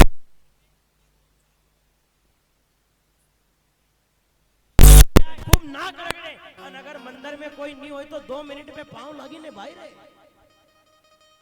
यही पाखंड है। दिखावे की भक्ति बंद न हुई तो पाखंड भक्ति। और हम कहें भैया बुरा मत मानना, आजकल भक्ति नहीं करे, आजकल देखा देखी। हाँ, इन्हें यो पास करे तो हम भी कर लो। पर सुन लो, भगवान दिखावे की भक्ति को स्वीकार नहीं करता। भगवान भक्ति कौन सी स्वीकार करता है, जो भाव से की जाए, जो मन से की जाए, जो प्रेम से प्रभु की शरण में स्नेह किया जाए, वो प्रभु स्वीकार करता है। हाँ, नहीं तो वो आजकल मोबाइल पे चलता नहीं कि शिव में जल ने मन में छल, हाँ तो कोई काम का थोड़ी है। भक्ति हो तो कैसी हो, मीरा की तरह भक्ति हो, कर्मा की तरह भक्ति हो, सबरी की तरह इंतजार हो, नरसिंह की तरह परीक्षा हो, ऐसी भक्ति यदि होना तो वो भगवान भी कृपा करेगा। विचार करना, हमने कई लोगों को देखा भक्ति करते थोड़ा संकट आ जाए, थोड़ी परेशानी आ जाए तो भगवान को कोसने लग जाते। पर हम कहें आप क्या भक्ति का परिणाम दे पाओगे। कितना कितना संघर्ष उन लोगों ने अपने जीवन में किया, जब जाकर आज उनका नाम इस मंच से लिया जाता है। लोग कहते नरसिंह भगत की जय जयकार, पर विचार करना कितना संघर्ष उनके जीवन में रहा।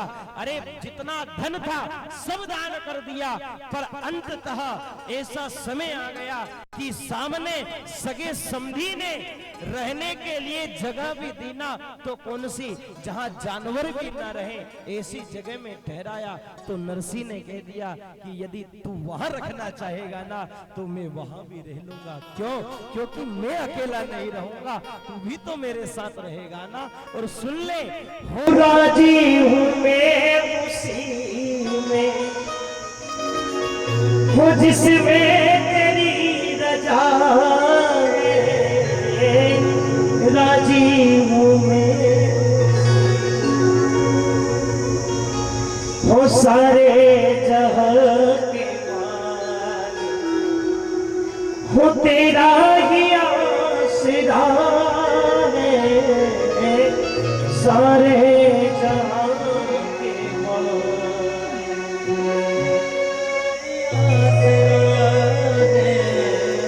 सारे जहां के मालिक, हो राजी हूँ मैं उसी में जिसमें तेरी रजा। यारे मैं उसमें प्रसन्न हूँ जिसमें तू प्रसन्न है। क्यों? वो सुख भी मुझे प्यारे हैं, वो दुख भी मुझे प्यारे। क्यों? छोड़ू मैं किसे भगवान, क्यों? हमारे दोनों ही तुम्हारे। भैया सुख भी तेरा है, दुख भी तेरा है, अब राजी हूं मैं उसी में जिसमें तेरी रजा है, और सारे जहां के मालिक अब तेरा ही आसरा है। उसकी कृपा हुई तो ही संभव हो सकता है। भैया भक्ति करें तो सबसे पहले भक्ति में भगत की परीक्षा होती है। और आज शिव महापुराण के महात्म्य की कथा हमारे जीवन में उपदेश करेगी। भैया ये तो पहले का समय था जब भगवान ने कृपा कर दी, पर ध्यान देना आजकल भगवान भी लैपटॉप लेके बैठा है। तू इधर पाप करेगा और इधर तेरे को उसका परिणाम। ये पहले होता था कि इना जन्म को उना जन्म में ने उना जन्म को। आजकल भगवान ने भी सोचा यार पूरा जमाना ही फास्ट, तो अपन भी क्यों फास्ट करना हो भाई, वो भी फास्ट हो। देवराज ब्राह्मण ने विचार करा मैं भी धोखे करना, और क्या करा इसने जटा बढ़ा ली, जाति से तो ब्राह्मण था, जटा बढ़ा ली, बढ़िया तिलक लगा लिया और एक बढ़िया आश्रम बनाकर रहने लगा। अब लोग आते तो उनको दिन में तो अपने आश्रम में विश्राम करने की जगह देता, पर रात में उन्हीं लोगों को लूट लेता। ये सब दुष्ट है। एक दिन क्या हुआ, लोगों को इसकी सत्यता का पता चल गया। लोगों ने विचार करा यदि ये दुष्ट यहाँ रहेगा तो गांव बदनाम हो जाएगा, क्या करें, उसे गांव से भगा दिया। पर कहते हैं ना कि व्यक्ति का स्वभाव बदलता थोड़ी है, वो जहां जाएगा वहीं। अब इसको पता चला यार कहीं प्रयागराज में कुंभ का आयोजन था, सो वहां पहुंच गया। और अब क्या करा, अब तो इसने लगाकर बैठा। कहते झूसी प्रयाग में पहुंचा और वहां जाकर इसने दिन में लोगों को खूब दान दक्षिणा लेता, और रात में जहां लोग सोते थे वहां जाकर किसी का धन चुरा लेता, किसी के कपड़े चुरा लेता, किसी का कोई सामान चुरा लेता। ऐसे दुष्कर्म यह देवराज करता था। किंतु एक दिन ऐसा आया से ज्वर रोग हो गया, और ज्वर रोग हुआ तो इतना उस ज्वर रोग में पीड़ित हो गया कि अब इसके शरीर से चलने की भी नहीं। एक जगह पड़ गया, एक जगह पड़ा हुआ है। कहते झूसी प्रयाग के जहां यह देवराज नाम का ब्राह्मण पड़ा था, उस स्थान के समीप में कोई सुंदर देवालय बना हुआ था, भगवान शिव का देवालय था।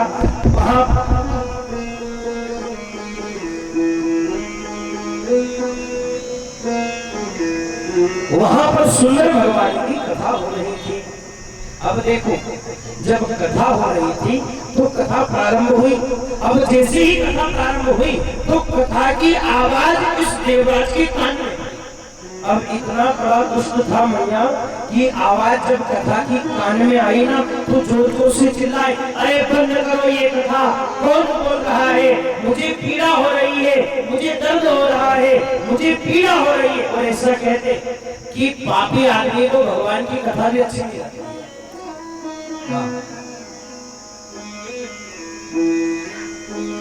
जो दुष्ट होता ना, जो पापी, देखो यहाँ दो चीज होती, एक तो पुण्य और दूसरा पाप। जिसका पाप बढ़ता वो कथा से दूर भगता, और जिसका पुण्य बढ़ता वो कथा के नजदीक आता है, वो भगवान के समीप आता है। एक बार हमने ऐसा ही गांव में कह दिया, थोड़ा झगड़ा हो गया था, तुम मत झगड़ना हो।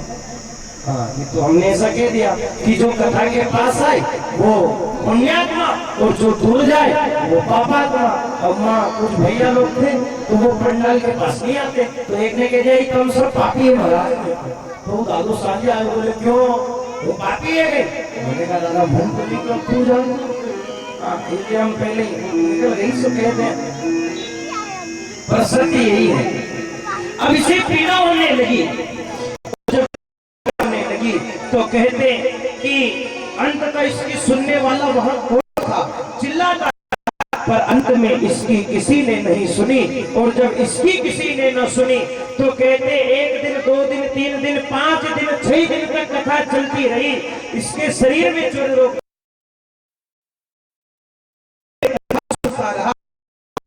हो गया और अंत समय में क्या हुआ कि इसके प्राण छूटने का टाइम आ गया, समय आ गया। यम के दूत आए, यम के दूतों ने आकर पास डाला, इतने में शिवगण आ गए। पर कहते शिवगणों को विलंब था, इसलिए यमदूतों ने पास डाला, इसके प्राणों को लिया और लेकर यम के द्वार पर पहुंचे। अब जहां यमराज के दरवाजे पर पहुंचे वहीं शिवगण आ गए पीछे पीछे। कहने लगे अरे रुको, कहा क्या हुआ? कई इस आदमी को तुम नहीं ले जा सकते। तो यमराज के दूतों ने कहा भैया इसको क्यों नहीं ले जा सकते, कारण क्या है? कहा ये दुष्ट आदमी है, इसे नरक में ले जाना। अब शिवगण कहने लगे सुन लो, ये नरक में जा ही नहीं सकता। कहा क्यों? कहा ये पुण्यात्मा है, और सुनो इसको हम लेने आए। अब यमदूत कहे महाराज तुमको गलती हो गई, ये बहुत बड़ा दुष्ट है, पाखंडी है। शिवगण कहे सुन लो, हमें कुछ नहीं पता, हमको बाबा ने लेने पहुंचाया सो हम इसको लेने आए, अब तुम देते हो कि नहीं? यमदूतों ने कह दिया देखो हमारे महाराज ने भी लाने का आदेश दिया, अब हम इसको छोड़ेंगे नहीं, हम ले जाएंगे। अब आपस में झगड़ा होने लगा। शिवगण कहले देवराज को हम ले जाएं और यमदूत कहे हम ले जाएं।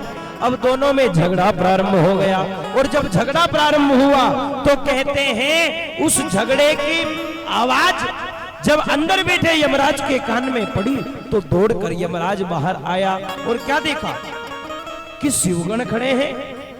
सो पहले तो स्वयं यमराज ने शिवगणों को प्रणाम किया और प्रणाम करके पूछा महाराज आप यहाँ कैसे? कहा महाराज इसको हम लेने आए। कहा तुम क्यों लेने आए? कहा इसको लेने आए। कहा इसको वहां बुलाया है भोले बाबा ने। तो ऐसा शिव महापुराण की कथा में आता है कि उसी समय स्वयं यमराज ने आसन से उठकर शिवगणों का पूजन किया और हाथ जोड़कर देवराज को विदा कर दिया। अब इधर देवराज को लेके शिवगण चले, इतने में यमदूत कहे यार महाराज एक बात बताओ, ये आदमी तो बड़ा दुष्ट था, पापी था, फिर इसको वहां शिवधाम क्यों पहुंचा दिया? कहने लगे देखो इसका तो मुझे भी पता नहीं है, पर सुनो एक बात बताओ, क्या ये मरते मरते कुछ बोल रहा था? कहा साहब कुछ नहीं बोल रहा था, जोर जोर से चिल्ला रहा था, अरे बंद करो कथा, बंद करो साउंड, बंद करो ये भजन। का काय का भजन चल रहा था? कहे महाराज वहीं समीप में शिव जी की कथा चल रही थी। यमराज कहने लगे बस तुमने यही तो गलती कर दी। कहा क्या? कहा सुनो, जो व्यक्ति भगवान का नाम लेता हो या जो शिव की कथा सुनता हो उसे कभी गलती से भी नरक में मत ले आना। कहा महाराज क्यों?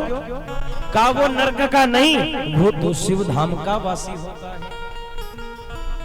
अच्छा तो यमराज के दूतों ने पूछा कि महाराज एक बात बताओ, जो शिव जी की कथा सुने वो तो शिव धाम जाए, पर जो कथा में जाके सो जाए वो कहां जाए? देखो ऐसा होता है कि कथा में भी बड़े आनंद के श्रोता आते हैं। एक बार क्या हुआ, अभी 2 महीने पहले की बात है, हमारी कथा देवास में थी। तो एक भैया बड़े आनंद से कथा सुनते, 3 दिन 4 दिन हो गए। मैंने उनसे पूछा, मैंने कहा यार सेठ जी बहुत आनंद से कथा सुनो। उन्होंने कहा गुरुजी तुम्हारी कथा को एक फायदो होयो। तो मैंने कहा कहीं कहीं? बोले हूँ 500 रुपया रोज की गोली खातो तो, पर हमारी नींद नहीं आती थी, पर जिन दिन से तुम्हारी कथा चालू हुई 3 घंटा गजब की नींद आई। तो मैंने कहा चल अच्छा, तेरे को कम से कम कथा से ये फायदा तो हुआ कि नींद। हाँ अच्छा देखो एक बात कहें, कथा बड़ी खतरनाक भी होती है। हाँ जिसको नींद नहीं आती उसको भी कथा में नींद। तुम्हारे तो कोई के नहीं आई रही। हाँ एक बार मिलकर बोलो हर हर महादेव। अच्छा देखो कथा के श्रोता भी बड़े खतरनाक होते। एक बड़ा अच्छा दृष्टांत मुझे याद आया। एक बार क्या हुआ, एक सेठ जी थे, कभी कथा सुनने नहीं जाते थे। तो उनकी पत्नी बार बार कहती कि क्या तुम भी दिन भर दुकान पे रहते हो, थोड़ी कथा सुनने जाया करो, वहां कथा जाया करो, भजन में जाया करो। तो सेठबा ने क्यों देख अपनी यहाँ कपड़ा की दुकान कि छोड़ी ने हूँ मैं कथा सुनवा जाऊं, काम कैसे चले। उन्हें कहा आखिर जिनकी दुकान में हुई एक दिन तो कथा सुनो भगवान की। तो 3 दिन की कथा हो गई, चौथे दिन की कथा थी। तो सेठ जी ने सोचा चलो यार अब ये रोज रोज परेशान करती, सो आज कथा ही सुन ले चले। हाँ, संडे का दिन था तो दुकान वैसे भी बंद थी। अब सेठ जी पहुंच गए। अब जैसे ही गए तो पंडाल में वो गए और जाकर सबसे पीछे खंबे के पीछे बैठ गए। हाँ, खंबे का टेका। और हमारे गुरुजी ऐसा कहते हैं कि कथा में पंडाल में जगह मिल जाना भाग्य की बात, पर पंडाल में आके खंबे का टेका मिल जाना सौभाग्य की बात। देखो हमारी अम्मा जी को खंबे का टेका, चकाचक आनंद से कथा सुन। नहीं आप लो हो, हम मना नहीं करा आपके, अब तो आनंद से कथा सुनो। अब देखो हुआ क्या, ये सेठ जी कभी कथा में जाते नहीं थे। अब एक दिन गए। अब गए तो कहां गए, पीछे ही बैठे तो खंबे के टेके। अब वो इधर कथा चालू हुई और इधर सेठ जी को नींद आ गई। अब नींद में क्या हुआ, इनको एक सपना आया।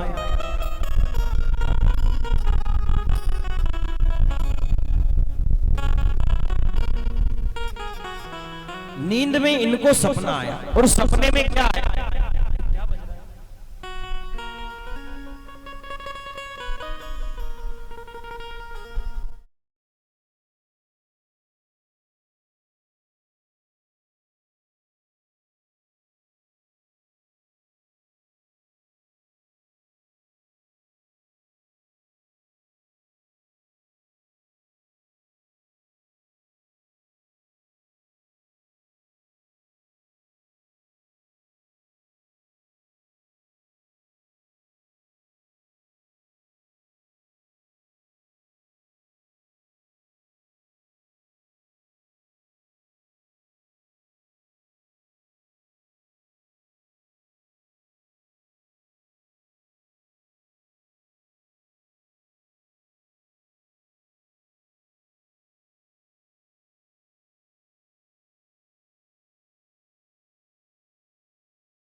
अब सेठ जी ठहरे, कहने लगे देख सस्ता नहीं होगा, इतना ही है, 5 रुपए का है, ले जाना ले जा। अब सेठ जी ने 2-4 बार कहा। अब इतने में क्या हुआ, एक आदमी आया चकाचक बढ़िया सेठ जी के सामने आके बैठा। अब उसने अच्छा लंबा लाल कुर्ता पहना। हाँ? और सेठ जी ने उसी का कुर्ता उठाया और बोले देख। अच्छा सेठ जी नींद में, उनको थोड़ी पता क्या हो रहा है। उन्होंने कहा देख यार 5 का है, ले जा। अब वो पीछे वालों सोचे यार इनके कहीं हो। उन्होंने कहा हुई सकते है कि दिन भर दुकान पे रहे तो यहाँ भी बड़बड़े। अब उसको क्या पता था। अब इधर नींद में ग्राहक ने कहा यार 4 रुपया को दो, कहीं 4 रुपया मीटर दो तो अभी नहीं तो हो जाओ। सेठवा ने कहा यार देख 4 को तो नहीं दी पाऊंगा, थारो मन हो तो 5 रुपया मीटर है तू ले जा। ग्राहक ने कहा ठीक है नहीं चाहिए, मैं तो जा रहा हूं। और ग्राहक चल दिया। अब नींद में ग्राहक जाता हुआ सेठ जी को दिखा तो सेठ जी से रहा नहीं गया और सेठ जी ने कपड़ा उठाकर बताना चाहा तो अब थे तो नींद में, सामने वाले का कुर्ता ही हाथ में आया और कुर्ता उठा के बोले अरे देता हाथ पसार के 4.5 का मोल और ले जा इसी वक्त, करना कोई देर। और जय हाथ पसार के कहा तो सामने वाले का कुर्ता 3-4 टुकड़े में 4।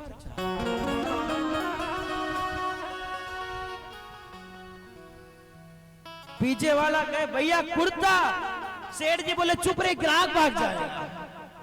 उन्होंने कहा तुम्हारा ग्राहक का चक्कर में मारो कुर्तो फाड़ दो। अरे देता हाथ पसार के 4.5 का मोल। अब जय हाथ पसार के कपड़ा बताया, इतने में बेचारे सामने वाले का कुर्ता ही तड़काया। हाँ तो कथा में ऐसे खतरनाक भगत भी आ जाते हैं, पर कहते ना कि भगवान की कथा है प्यारे, इसमें सीखने को भी मिलेगा, इसमें समझने को भी मिलेगा। और कहें कि कथा जीवन में क्या देती है, तो संत कहते भैया भगवान की कथा जीवन में हमें ज्ञान देती है। कौन सा ज्ञान देती है? ये दुनिया का ज्ञान नहीं, हमें भगवान की कथा विवेक सिखाती है। ज्ञानी तो सभी हैं, हर किसी से पूछ लो, ज्ञान की किसी में कमी नहीं भगवान। और हम तो कहें बड़े बड़े शहरों में लोगों ने लिखवा रखा, कृपया ज्ञान ना बांटे, यहाँ सब ज्ञानी हैं। कई जगह हमने पढ़ा। पर सुनो, कथा ज्ञान देती, कौन सा? विवेक रूपी ज्ञान। और विवेक क्या होता है, इसे समझने के लिए उदाहरण देता हूं। कथा से हमें कैसा विवेक मिलेगा, कथा से कौन सा ज्ञान मिलेगा? जैसे समझना, कोई व्यक्ति अपनी गाड़ी पर एक पोटली रखे और चक्की पर जाए। अब उससे कोई पूछे दादा कहां जा रहा है, तो तुरंत कहेगा आटा पिसवाने जा रहा हूं।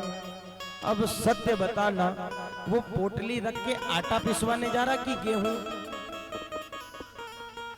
पिसवाने क्या जा रहा? गेहूं। पर बोलेगा क्या? आटा पिसवाने। बोलो यही बोलेगा ना। हाँ? अच्छा ऐसे ना समझो तो सुनो, ज्ञान तो सब में है पर विवेक की कमी है। अब वो विवेक की कमी कैसी? जैसे अभी सबके घर वो नल की व्यवस्था हो गई भाई, 2 4 5 घरों के बीच में एक नल लगा ना, गली गली नल लगे कि नहीं लगे? आपके यहाँ भी लगे ना भाई, 2 घर 3 घर 4 घर के बीच में एक नल। अब होता क्या है, जिसके घर के सामने नल हो, वो नल के अंदर समय पर जैसे ही जल आए तो वो तुरंत जो देखे वह चिल्लाए, ए थारा घरे भी किदे नल आई गया, ए थारा घरे भी किदे नल आई गया। तो एक बात बताओ, वो नल कैसे आए? वो नल कहीं उबो ही जाए? बोलो नल आता कि नल में जल आता? क्या आता है? हाँ? जल आता है ना, पर कहते क्या है? नल आई गया। अब बताओ नल कैसे आया? अच्छा ऐसे ना समझो तो सुनो,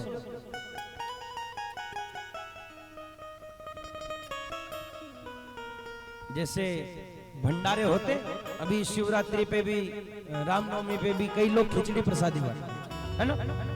अब सब लोग जाते तो क्या करते, कोई कोई मैया थोड़ा खाने का ज्यादा होता तो क्या करते कि 2 3 4 दोने लिए और बढ़िया प्रसादी पाई, और फिर रास्ते रास्ते आते आते पूछे क्यों धने कितनी खिचड़ी खाई, तो फिर वहां के हूं तो 5 दोनियां खाई गई। तो एक बात बताओ, तुमने 5 दोना खिचड़ी खाई कि 5 दोना खाया? क्या खाया? क्या खाया? खिचड़ी। पर कहेंगे क्या, वो तो 5 दोना खाएगी। अरे यार दोना कैसे खाएं, मुझे तो पता नहीं चला। और सुन लो, यही विवेक की कमी हमें सत्संग पूरी करता है। इसलिए तो कहते हैं, हो सत्संगी हो जो सीखा, अरे काम क्रोध खो कर जो सीखा, वो मन गाए उसके गीत, ये दुनिया क्या जाने। वो मेरी लगी रे शिव संग प्रीत, ये दुनिया क्या जाने। हो क्या जाने कोई क्या जाने, मैं जानू या तू जाने, वो मेरी लगी है शिव संग प्रीत, ये दुनिया क्या। अच्छा यहाँ कितने लोगों की प्रीत भोले बाबा से लगी है? आप में से किसी की प्रीत है भोले बाबा से? हा? तो जिसकी प्रीत लग जाती वो ऐसे साधारण थोड़ी बैठता। आओ जरा झूमते हुए अपने स्थान पर, ओ मेरी लगी रे शिव संग प्रीत, ये दुनिया क्या जाने, मेरी लगी रे शिव संग प्रीत, ये दुनिया क्या जाने। ओ क्या जाने कोई क्या जाने, क्या जाने कोई क्या जाने। छाती बंद है क्या? आया इसका साउंड वाले भैया, साउंड वाले भैया, साउंड वाले भैया से निवेदन कि वो यहीं आकर बैठे। मेरी लगी रे शिव शक्ति ये दुनिया क्या जाने, मेरी लगी रे शिव शक्ति ये दुनिया क्या जाने, क्या जाने कोई क्या जाने, क्या जाने कोई क्या जाने, क्या जाने कोई क्या जाने, क्या जाने कोई क्या जाने, शिव जाने या मैं जानूं, शिव जाने या मैं जानूं, मेरी लगी रे